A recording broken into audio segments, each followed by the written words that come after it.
say there is one race, the human race, and we oppose discrimination against anybody on the basis of their faith or their religion or the country they come from. We're facing very dangerous times in the world today.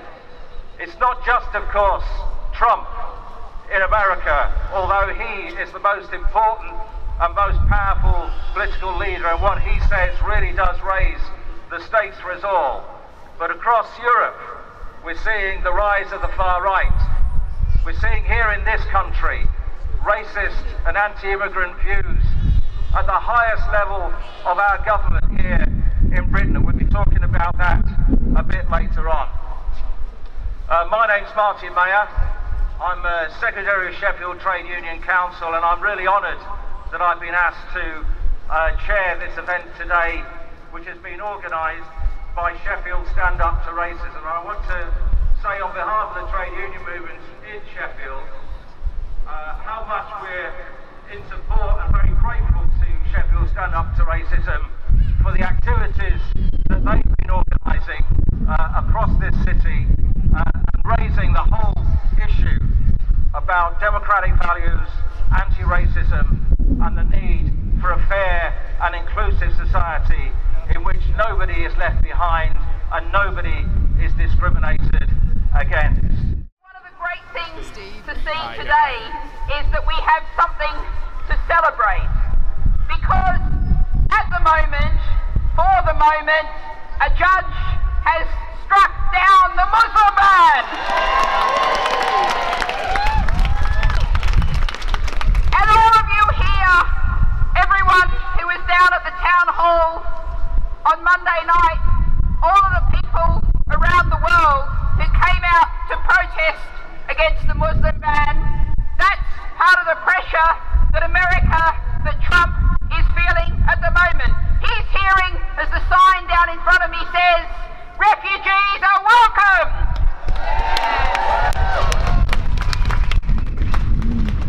Now, I've had a lot of people arguing with me on Twitter in the last week.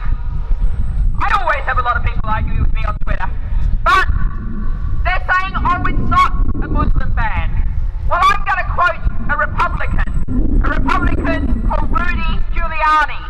And he's on record as saying, Trump went to him and said, how do we do a Muslim ban? And Rudy Giuliani came up with this. So let's be very clear about this. What's been brought in is a Muslim ban, and we're going to resist that racism, that discrimination.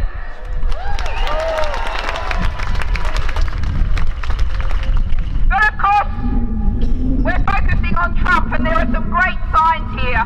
One of the things that I think is great about Monday night and today is a lot of people have come out for their first ever demonstration. So if you're here in your first demonstration, put your hand up. Give them a cheer, everybody!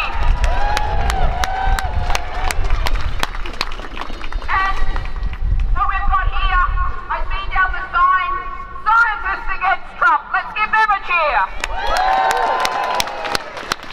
And somewhere up the back, we've got philosophers against Trump. Give them a cheer. So, we're focusing on Trump, but some of your signs, as they say, show very clearly that we're also focusing very much on Theresa May, walking hand in hand with Donald Trump. And I think she's got a message from Britain that says that's not acceptable. She was, when she was asked about the refugee ban, the Muslim ban, and we now know that she had advance notice this was coming, so she's got no excuse of not knowing what was happening. When she was asked about this, when she was in Turkey selling warplanes to a regime with a hideous human rights record, her response was no comment. Theresa May, we say to you, that's not good enough. We absolutely need to say no to the Muslim ban, no to the refugee ban. And that's what we're doing today. We need all of you, all of your friends on board. We're going to say, let's stop Trump. We're going to say, let's get rid of Theresa May.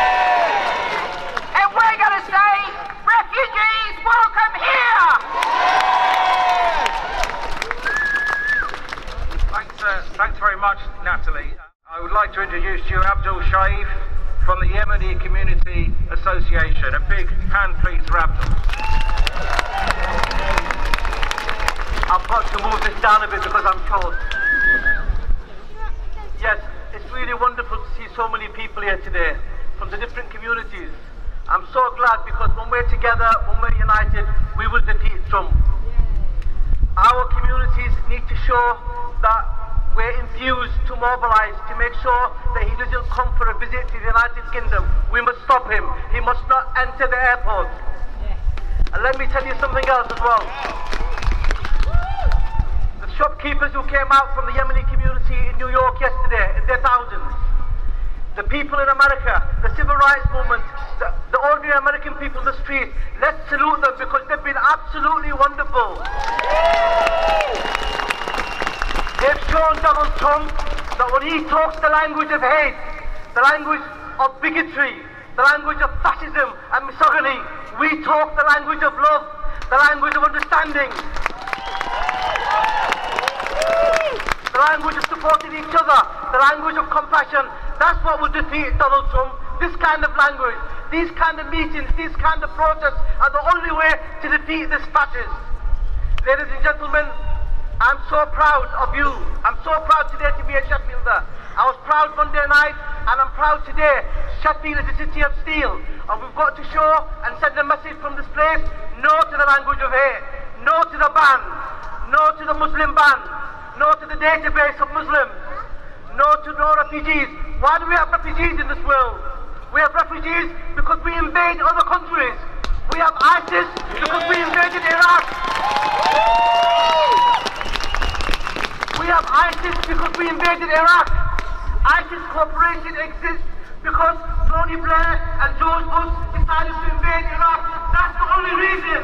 It's not the Muslims. It's not the Muslims. Muslims have lived within our communities for years. They're peaceful communities. These ISIS psychopaths are the sons and daughters of a psychopath, Blair and Bush. And now we have even a bigger psychopath. We have Hitler. We have the fascists and the most extreme political leader I've seen in my whole lifetime. We must defeat him. And we must defeat the language of him that politicians have used irresponsibly regarding immigration. Immigration is good for this country. It's good for America. Immigration is what makes our economy grow. What do we have in the UK? Our National Health Service runs on the backbone of immigrants. Our taxi service, our restaurants, our schools. We must never allow the immigration language to be used irresponsibly. We must...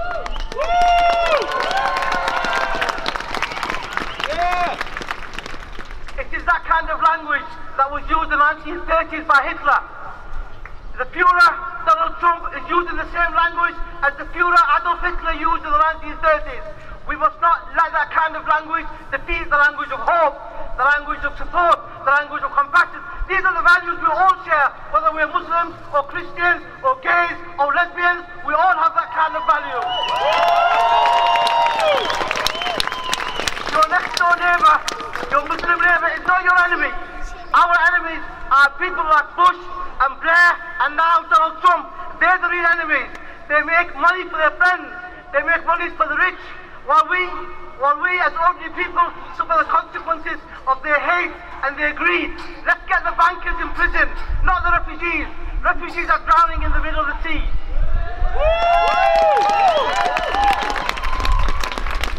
Refugees are drowning in the middle of the sea while we ban them from coming to the United States of America. Theresa May is their appeaser. Theresa is their appeaser. She's weak, she has no character, and she must not be our Prime Minister next elections. We must get her down. Thank you very much.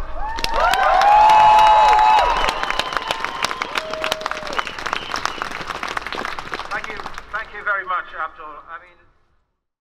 Trump bans 7 Muslim countries and takes no responsibility whatsoever. All 7 of those countries have been subject to military operations, targeted killings and drone attacks. Only this week, we have come to know tragically how 59 civilians were killed in Yemen, of which some were women, and amongst them, an 8-year-old little girl called Nawad. I refuse to accept that an 8-year-old child was a threat to freedom and democracy. I refuse to accept that she was justifiably murdered by the American administration. I refuse and express my outrage at this inhumane act. Time and time again, the American administration and the British government have shown us that the continuous occupation and massacre of Muslims is irrelevant. Well, I say it's very relevant when you bomb their countries, then interrogate them for hours and deny them entry. I don't like the term refugee.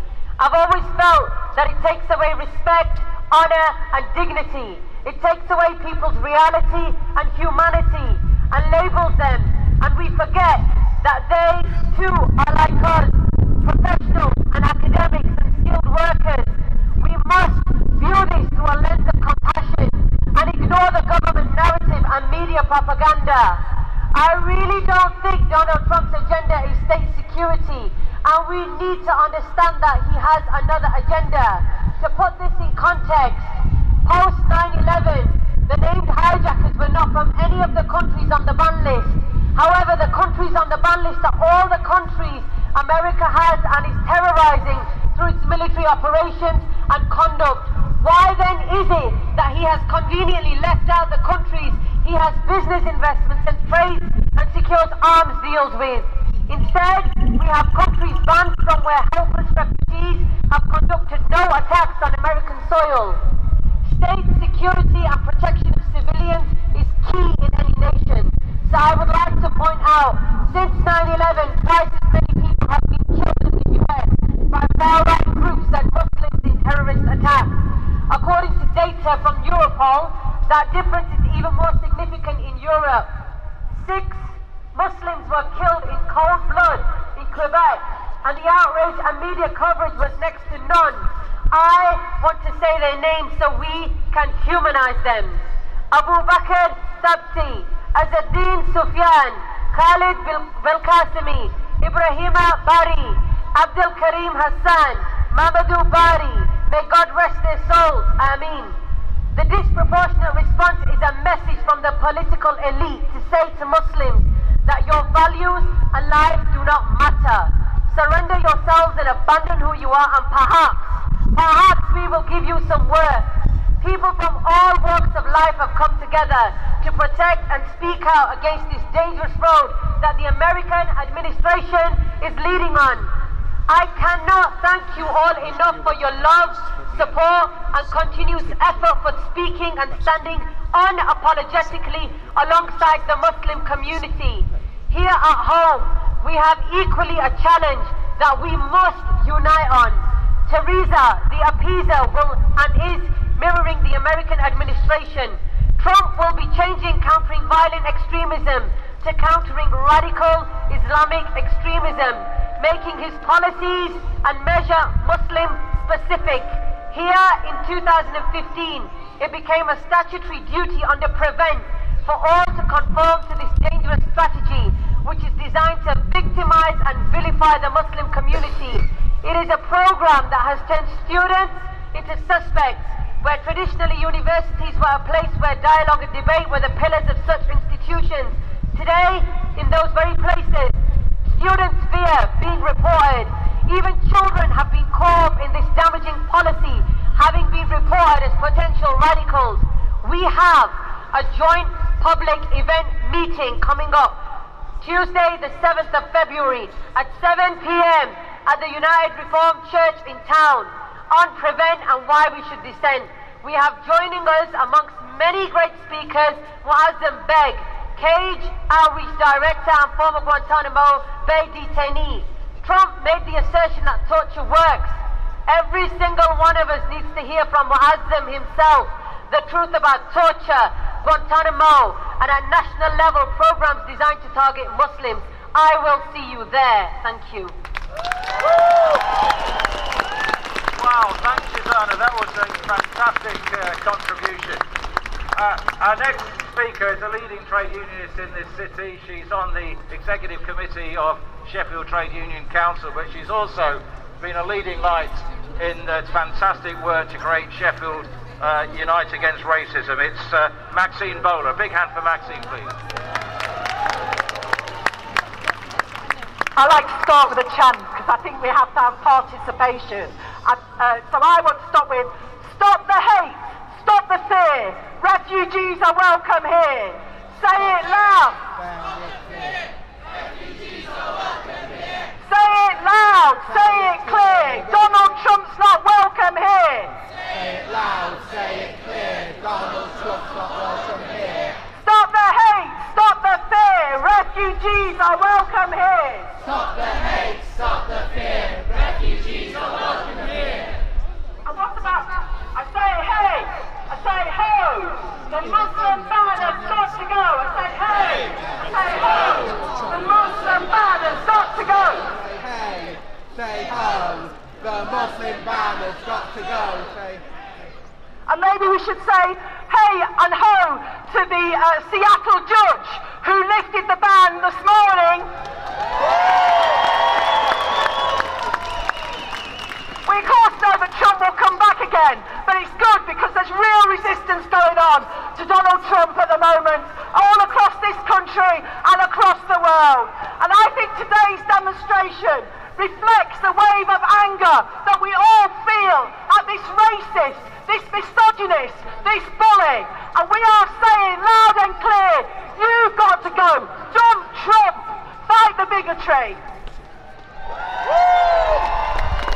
And Reverend Al Sharpton, who's the leader of the Black Civil Rights Movement in America, he said the election is over and the resistance begins. And that's what I think we're seeing across the country. And I think for all Muslims, for all black people, for Latino people, for women, the LGBT plus people and for disabled people, Trump's presidency is terrifying. And we all need to stand in absolute unity together against this. And that's why 3.5 million people marched across the globe. That's why the Women's March dwarfed Trump's inauguration. And of course he drives him mad, doesn't it? What does he say? He says that there's facts and alternative facts. Well, I'll tell you, alternative facts are lies. They're lies. And I think some of us probably a little disappointed that we haven't quite got the 3,000 we had on Monday, but I think that's to do with the fact that the ban has been lifted. But tell you, that last Monday night, 10,000 people turned up in Manchester, 30,000 in London. These are enormous protests. And every time Trump makes a proclamation, you feel like you have to pinch yourself. Is this real? Is this some complete and utter madness taking place? And I don't know if people saw Donald Trump talking about how fantastic he is in terms of the American apprentice. Well, I think we should give Trump a message. You're fired, Donald Trump.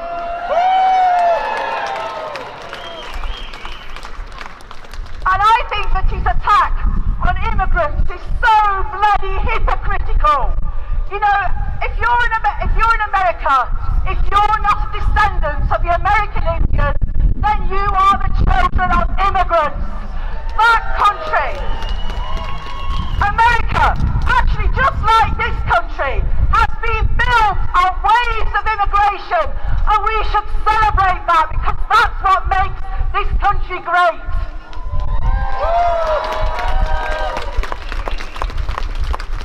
And I've got another little message really for the company in Sheffield that is talking about building the wall on Mexico.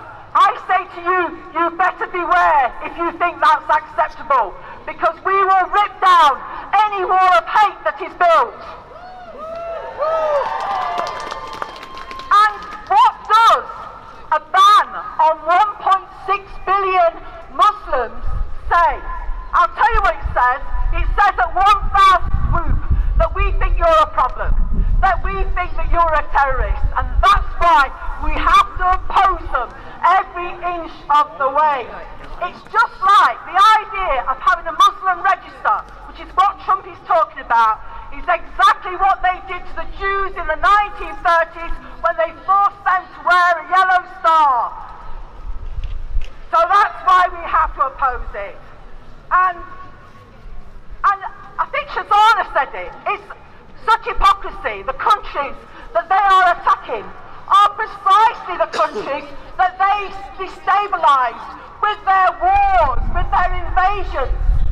And therefore we have to say loud and clear, we will not accept your lies, we will not accept your wolves, we will not accept your scapegoating, and we will not accept your Muslim ban.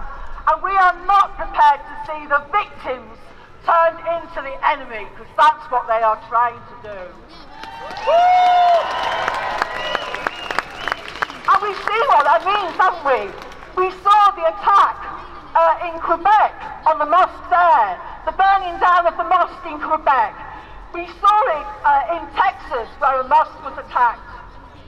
The truth is that Trump, he might not quite be a fascist, but he's emboldening them.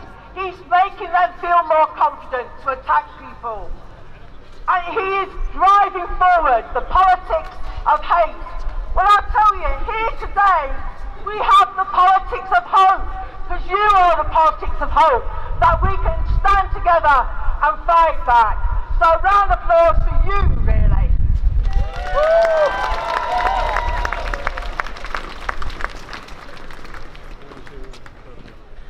And finally, really, Theresa May. Politicians across the world are having a go at Donald Trump, but what does our government do? Theresa May, she goes and holds hands with him. Well, Theresa May, you need to hang your head in shame, and we have to get rid of Trump, and we need to stop Theresa the appeaser.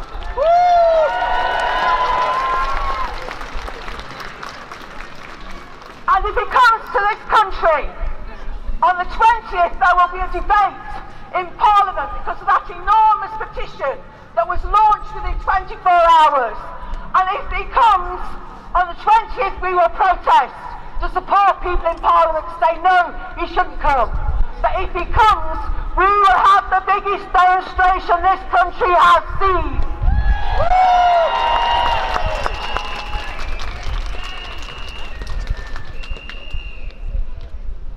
And just one final thing, really. It's a dangerous place, really. It's like the 1930s, where people are scapegoated. People are blamed for lack of resources. Our health service, for example. Have you seen the latest? It's all about NHS tourism, the Tories tried to say. Well, I'll say it's not. Refugees built our health service. They should be welcomed. And it's nothing to do with NHS tourism. It's about Tory cuts in our National Health Service. Put the blame where it lies. The blame belongs with the rich. People like Donald Trump. And whether you're a Muslim, a Jew, a Christian or a Hindu, or of no religion, whether you're black or white, whether you're gay or straight, we all need to stand together with one voice to say we reject your politics of hate. And Shezana said that those are begged. Stand Up to Racism have those that beg speaking on Tuesday. Donald Trump says that torture and waterboarding is acceptable. Well, those that beg will tell you a thing or two about what that's like, because he was incarcerated for years in Abu Ghraib and in Guantanamo Bay. So Tuesday night at the United Reformed Church at 7 p.m, please come along to that. And I'd ask you to get involved because the campaign needs to be as broad as possible. Down here it's hard to see, but there is a big stall for Stand Up to Racism. Please come and sign up. Come and get your badges. Get your prevent pamphlets. Come along and get involved. Leave us your details, because the bigger we get, the better chance we've got of defeating these people who want to take us back to the 1930s. Thank you very much, everybody. Round of applause to you. You're absolutely right, Maxine. Back in the 1930s, the people